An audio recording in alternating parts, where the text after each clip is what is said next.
at this stage in the cycle, I think I would be buying platforms or businesses, and I would want a challenger to Blackstone and Brookfield and the guys at the top of the league. So I would use my 500 million to buy up a bunch of entrepreneurial fund management businesses, aggregate them, and then get lots of big global sovereign capital behind us to be a challenger. I would probably indeed go into office developments.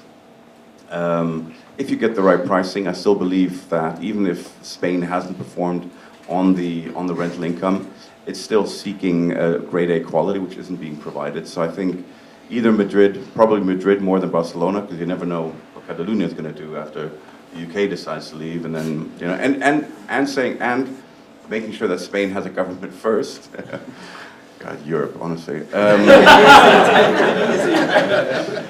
So let's say that Spain has a government. I'd probably go into development in Spain, and I would then an office development, say about 250 million, and I would probably go into a Swedish office as well. No matter how far the cycle is, it's simply outperforming very nicely, and I think that's a safe haven to offset my Spanish adventure. Okay, good. Alexander. A bit difficult, that question. I know where I wouldn't go. I would go definitely nowhere near prime. Any yield shift is going to diminish your 500 million dramatically if you buy off 4.5. It's going to hurt you much less if you buy off a 8, 9, 10 cap. I would consequently only go to value add opportunities, where I can create sustainable cash flow, because I don't believe in the yield cycle. And that would drive me probably to secondary assets and secondary locations in countries I deem stable: Germany, UK after the vote is out, Netherlands,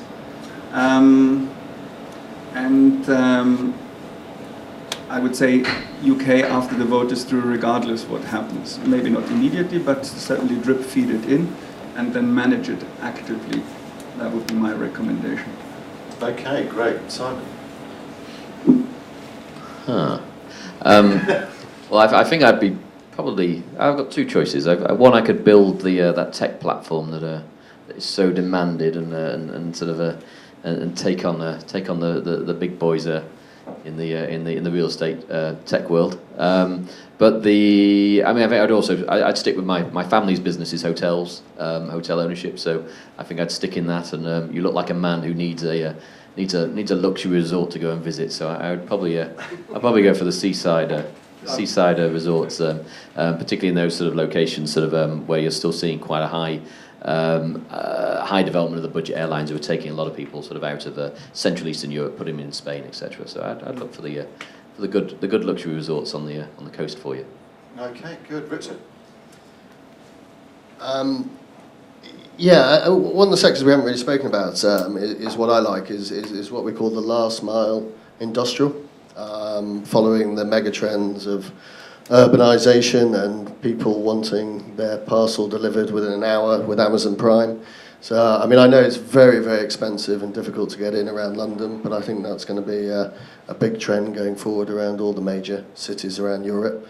And yeah, as I said earlier, I really do like the super prime retail, the luxury good ends, where I think rental growth in those markets is going to continue going forward.